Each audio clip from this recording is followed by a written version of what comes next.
for a guy that he has had no good fortune here in 2019 after being so good last year. It has not been his year, but again, he can finish off strong. And talking about not having a great year, Jeremy May in that 16J, he has had his struggles. Mike Giberson showed us last week why we call him the pinball.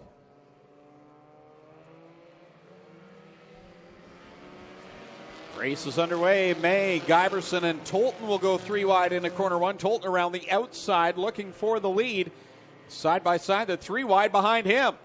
Thorne with a big run in that Burger Barn number 360. Didn't really have anywhere to take it, but it's worked out fairly well up into the second spot. Now we'll work to the bottom of the racetrack and challenge for the lead. Can he do it? He started last. Yep, last to first. Kevin Thorne leads lap number 1 of the Burger Barn Ace 1 Construction 360, but Jason Tolton not going away, working the outside line. That line I just could not find last night. No, it's tough back there. Lighting is a challenge too, Greg, so nothing to hang your head about. Well, except the way the seats are. It kind of makes your head hang down after a while. Backwards.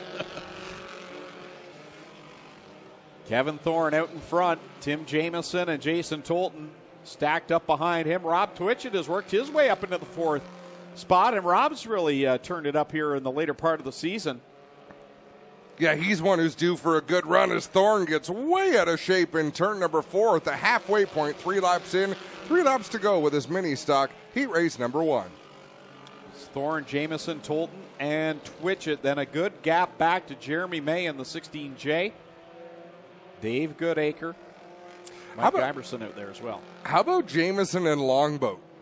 Couple of drivers who have shown a lot of speed. And I'm going to say, at first when they started running the mini stocks and came out of the Bombers, Greg, it almost didn't look like they were comfortable racing on the big track. And I don't know if it was the equipment, the way it was set up, or the drivers had to get used to it as Jeremy May has problems on the front stretch. But again, the last few weeks, both of these drivers have shown great speed. Yeah, you're right. They've gone from uncomfortable to contenders now, it seems, every week. And of course, we know what happened with Paul Longboat a couple of weeks ago, but proved that, they belong in the division. That's for sure, as they split Elise Leduc, and a little bit of contact down the back straightaway with Jamieson and Leduc, leaving some panels hanging off the Leduc machine. Checkers in the air. Thorne takes the win. Jamieson, Tolton, Twitchett. And look at Dave Goodacre coming home 5th. Well, guys, just want to follow up on the Jason Tolton issue. It was a Miska trailer, who is one of our sponsors here, and he bought it from our race director, Doug Leonard. Doug reached out to Doug this week. Tied for the points lead. He's out of York, Ontario in car number 9. He goes from 8th, going from 9th. Mike Evers out of Caledonia in the 265. And starting from the 10th and final spot out of Ancaster, Fabio Oliveri in the 16 machine. Yeah, watch that 12 car of Cole Hardy. Look at all the feature win stickers on the side of that one. And that is a fast car for the Kelly crew. Let's see what Cole Hardy can do here tonight, guys. Green is out. Right off the start, he has a peek towards the middle. Thompson in the 16 gets a little bit squirrely. Cole Hardy does a nice job to avoid that. Down the back straightaway they go. Tim DeBoer in the 9 directly to the outside groove. Everybody at the front going to the outside. And I misspoke. It is Dusty DeBoer that is tied for the point lead, not Tim DeBoer that is in this qualifying heat. So correction there. Tim is still in it mathematically, 40 points out, but it's Dusty DeBoer comes in tied for the point lead. It's not like me not to correct you either, Greg. What were you doing, sleeping? I must have been. I was dreaming about pizza. Mike Sarantaco is trying to hold off Tim DeBoer as Christopher French closes the door on Cole Hardy out of turn 4, which opens the door to Fabio Oliveri. Oliveri now tucks back in line behind French as Hardy heads to the inside. 3 laps onto the scoreboard, 3 to go with Newell out in front over Tim DeBoer, Mike Sarantakis. Oh, man, Christopher French and Fabio Oliveri. A little bit of contact there at the start-finish line. I'm not a big fan of lane changes on the straightaway like that, and French turned hard right. Oliveri did a nice job to avoid a big wreck there. But that'll get your blood pressure going. Get your heart rate up. That heart rate almost got a whole lot harder as that block wall has ate up a number of cars over the year, and you hate seeing that on that right rear quarter panel, just that little touch, and it sends the car shooting to the right, but a good save there by Christopher French as the white flag comes out for Tim Newell. That car was the championship car 1 year ago with Matt behind the wheel. Oliveri now carves to the inside of Christopher French, and he wasn't going to put up with much of a fight there. He kind of rubbed French up the racetrack. Now we'll have to deal with Cole Hardy down the backstretch, but Fabio Oliveri for now up to the 4th position. Checkers out. Newell will get the win over Tim DeBoer, Mike Cirentakos, Fabio Oliveri, and Cole Hardy, your top 5. Then was Christopher French across the line next in position number 6. And I didn't catch whether or not it was Paul Longboat or Mike Evers, my scoring monitor, not getting the official call.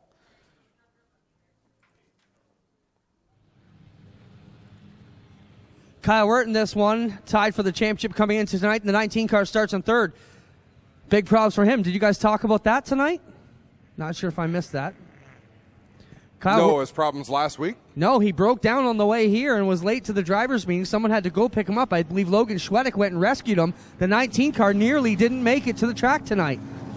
He's had nothing but problems for the last few weeks now, so Kyle Wirt just wants to get it done. And although I'm sure there's part of him that is anxious about tonight, you probably didn't see it on his face because, man, he's one cool cucumber. He really is. Tucks in line in that 3rd spot behind last week's winner, Wade Thorne and Jeff Elslager in the 11E as they work it off of corner number 4. Thorne will lead the lap. Elslager second. Here comes Wirt and Aiden Nye working the outside line. So the wild card in the mini stock title chase is Tristan Da Silva in that Gibbs number 01. Here's a youngster who's done a great job all season long. So it really is DeBoer versus Wirt. They're tied coming in, but if anything should happen to either of them, and right now DeBoer is stuck way at the back of the field, Tristan Da Silva could step up and seize his glory. For the last lap and a half, Wirt has been trying to get around that Elsinger 11. Each time the 11 car pushes up high. Watch Wirt. This time he'll drop to the bottom and try and make a move under the both. Try slide job. Oh, gets on the brakes and manages to keep it together, but he is having fits getting around the 11. Yeah, that slide job didn't work because the front end didn't stick. He just pushed going into the corner. Did a great job to keep himself off of those competitors' cars. Now Kyle Wirt to the outside of Thorne. Clears him into the 2nd spot. Thorne back to 3rd. Aiden Nye and Ryan Hiller now stacked up behind him along with Chris Reichman in the 93. Here comes Tristan Da Silva. Dusty DeBoer, they're side by side, 2 of the title contenders here tonight. Down into the corner, and they're right behind Ryan Hiller, Aiden Nye, Wade Thorne, looking for racing room out there. Thorne didn't get a good run. They just make it 4 wide. This time by, the white flag will fly as Jeff Elslager leads the way over Kyle Wirt, Aiden Nye, Ryan Hiller, and Tristan Da Silva, the top 5 right now. Dusty DeBoer hanging back in 6th. It's a battle to get in through the qualifying heat and not have to run the concede. Kyle Wirt at the front, looking for a way around Elslager. They'll work off of turn number 4 to the checkers. Across the line, Jeff Elslager will pick up the win in the Springer Meats number 11E over Kyle Wirt. Ryan Hiller with a good run from the back comes up to the 3rd spot. Well, as much as Wirt wanted to get by that 11, he took a couple. It just wasn't worth the battling, the risk to his race car he would have had to give to challenge. In their normal feature time, and really accordion that up to shorten up that time zone for them to get ready. So they've been told over there. And it is a lot of coordination to take our live program and meet the demands of live television, and we pretty much got her down now. I find you very demanding myself, Clinton. Well, do your job, and you won't ever hear from me. There you go. You haven't been over here in the tower tonight. It's been great. Green flag out here in the Consi for the HRW Automotive Mini Stocks. Rick Robinson and Cody Somerville were up there in the front row, but look at the last 2 weeks' winners. They're spreading on the inside and outside. The 46 of Wade Thorne, the 21 of Jonathan Ayrton, they go to the top 2 spots very quickly. And if you remember, the 265 of Mike Evers, he was real quick in one of our recent features. I can't remember if it was last week or the week before, but he led a bunch of laps before something went amiss on the race car, and things didn't turn out the way he wanted them to. So Thorne and Ayrton 1 and 2 with Evers back there in the third spot. Rick Robinson now into the fourth position. And John Lubeck back there in position 5, the 14L. Cross flags in the air for Wade Thorne and Jonathan Ayrton. And they're building up a gap between themselves and Mike Evers in the 265. Jonathan Ayrton closing in on the 46 of Thorne. And I've got to say, Greg, in my opinion, this is like a feature event track. This track is slicked over to the point that we would normally see towards the end of a race night, unless I'm seeing things differently than you are. No, it looks exactly like that. So I think for some of these drivers here in the B main, they're going to get a better look than some of these guys that haven't run since early on in the night. Remember, the mini stocks were the division that got us going. So that was back at 7:30. Yeah. Well, they were the second in the order tonight, but still the track was definitely different.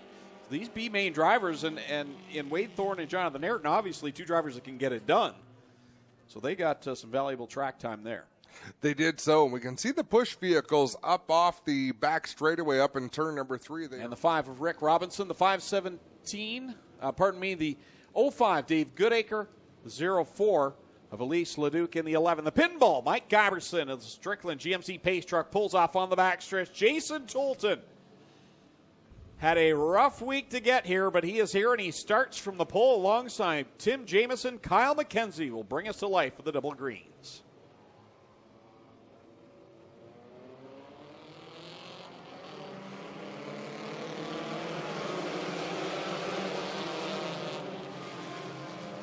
The field rumbles into turn number 1, 5 wide through the corners. Kyle Wirt, I saw him lift a little bit. He hesitated there at one point, but a pretty good start down into 3 at the front. Who's going to lead lap number 1? It's going to be Jason Tolton. That's got to be a good feeling after the week he has had, thinking he wouldn't even be here. Out in front, gets into Tim Jamieson, who takes a wild, hard hit into the hay bales in corner 2. That's a holy moly moment for Tim Jamieson, who heads up there. Nothing he could do there once you get up there airborne in turn number 2. Not much he could have done to avoid those hay bales out there. Hopefully, as he looks like he gets the car into reverse, now he's in drive. He's rocking it a little bit out there. He could be hung up on something.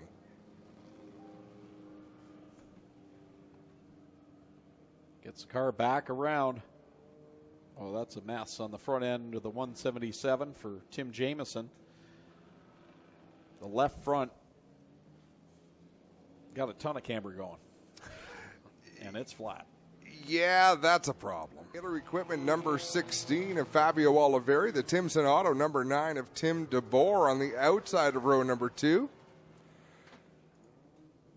Kyle Wirt up into the top 10. He runs in the 9th position in that green and white number 19. He is tied for the lead in the points with the white and blue number 23, just a row behind, maybe 2 rows behind on the outside. Still a lot of racing yet to come.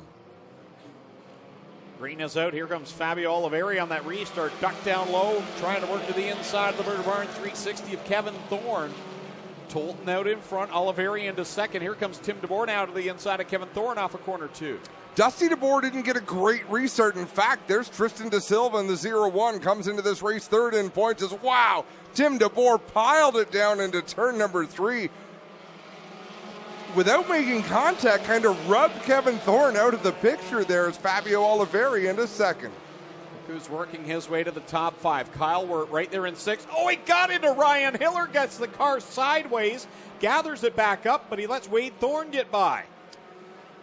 Kyle Wirt doesn't look really comfortable out there right now. He might have a tire gone down. He may have bigger problems than that at the moment. Right rear is down on the 19 of Kyle Wirt. Right front, I believe, is down as well. Both right side tires for Wirt as he takes it up the outside of the racetrack. He is slow on the track. Will this bring a yellow from race director Doug Leonard as Wirt rolls to a stop? He'll take another lap, and it looks like the caution flag will come out. So I believe Kyle, even if he gets it changed, he's going to be a lap down. Fabio Oliveri in the orange number 16 with a problem. He veers off into the pits.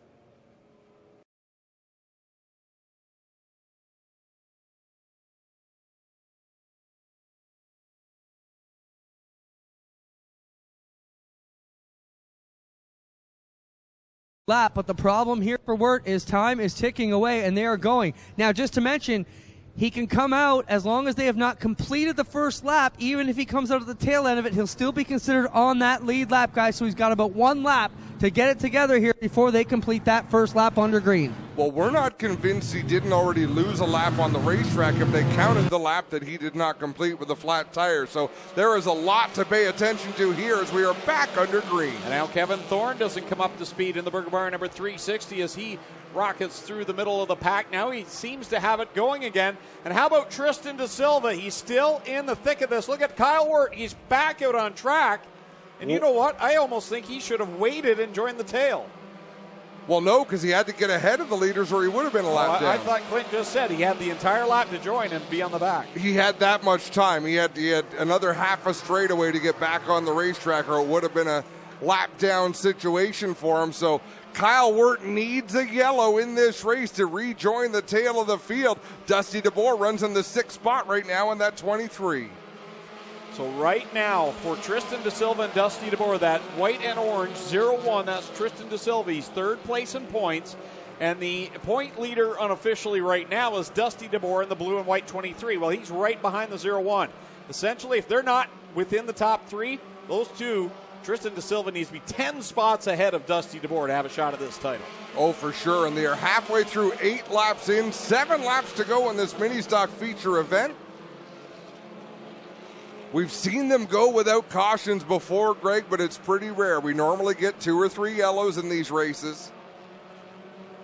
Cross flags on the field as Tim DeBoer leads over Jeff Elslager and Ryan Hiller, and often on championship nights. Oh, there goes Kyle Wirt around, spins on the back stretch, trying to get it back under control, and things just have gone bad to worse. This has been his whole last 3 weeks, essentially.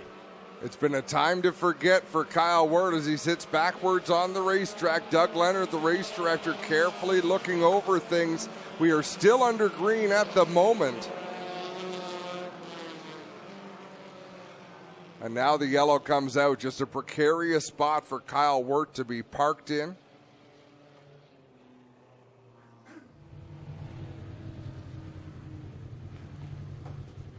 Down the back straightaway, Elslager on the inside. Tim DeBoer on the outside in that 9 machine, the 2nd row, as Ryan Hiller in the 21. Tristan De Silva in the 0-1. One down, 1 lap down is the 19, guys. Championship has faded away. Well, still a lot of time left to come, and it's a hornet's nest at the front of this one. Reichman and DeBoer make a little bit of contact down the front straightaway towards turn number 1. DeBoer up on the top side, Elslager there in that 2nd position. Wade Thorne 3 wide with Ryan Hiller and Tristan De Silva. And you said it, it's a hornet's nest right now. And if I'm Dusty DeBoer, I'm the one that's probably cringing the most because where he's at is perfect right now. Trouble in turn number 4. We got a couple of cars around. Newell in the 26, Guyverson in the number 11. As they work down the back straightaway, Guyverson gets that car turned around. Newell, he's going to get going as well. It'll be 3 laps to go at the line. They're still 3 wide, back in that 4th position with Thorne, Hiller, and Reichman all up there in the mix. Cole Hardy having a good outing in the Kelly Motorsports 12 Junior tonight. As here comes Dusty DeBoer right up behind him. And as hard as they're racing right in front of DeBoer, this is still anybody's championship. Tristan De Silva might not be in such a bad spot after all, as DeBoer is really watching them make some questionable moves ahead of him. Right now, De Silva would need to double that gap. He's 5 spots up on Dusty DeBoer. If he could do that somehow, if Dusty begins to drop back, he's still got a shot at it. But DeBoer very patiently just riding right there in the thick of it. Kyle Wirt right up the back end of the 23. Not sure if he knows he's a lap down or not, but he sure is giving that car a drive. White flag. Oh, and the leader loses a wheel.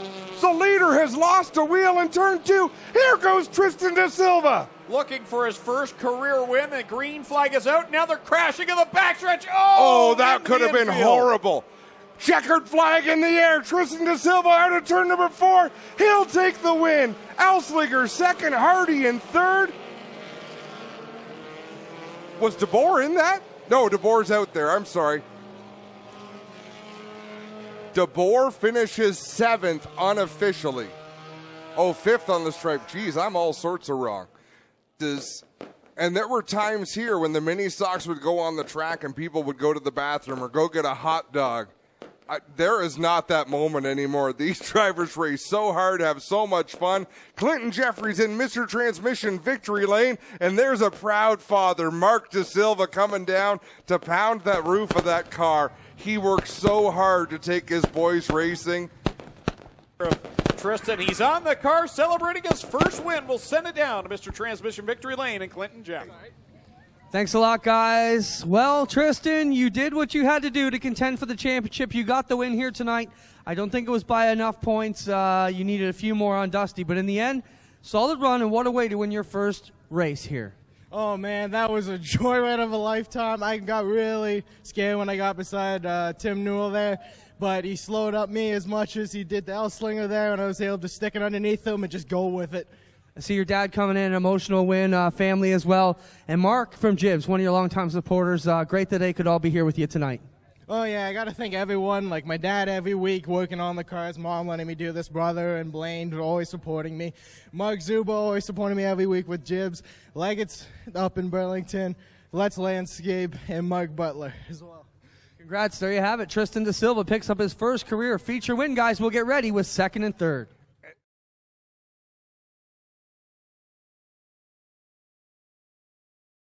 He's got to go into the off-season, our final race next week. Solid run for you. You almost had one there. Yeah, it was close. I don't know what happened to Tim, but, man, I almost had it. But, yeah, second's good for me. I mean, with the level of difficulty I've had all year, this is fantastic.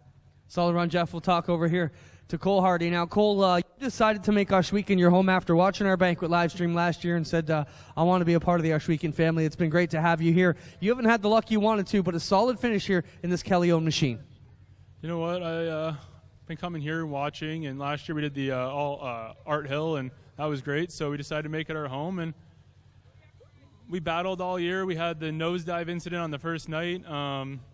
Yeah, we just battled all year, and Tony was happy enough to let us borrow the car for the final points night, and I guess it paid off. That last lap was really crazy, and I wasn't sure what was going to happen, but we just stuck it in there and made it on the podium.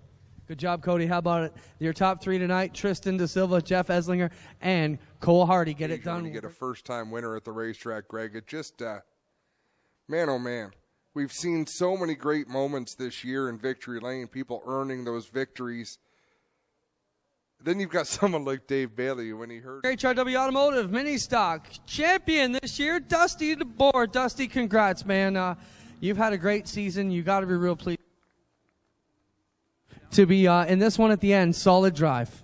Yeah, the start of the year, the first MAP TV night, my car broke and I didn't get to go out for the feature, and I was in a big hole, and the car was, I don't know, it works good in most conditions this year. We just made it a little better with the setup, and it just kept chipping away, and Kyle would reel off a couple of wins. He'd get ahead, and then I'd gain a bit chunks back when he'd have problems. And tonight, when I was just watching him ahead of me the first few laps, and then he had his tire go down, and he got back out. I saw him running ahead of the leaders, so I thought, okay, I can just take it easy here. And then we had that caution with 5 to go, and I didn't know if he was lapped or not, but all of a sudden, guys started just coming at me both sides, and it's like, oh, I'm just trying to baby it, and these guys are just going intense around me.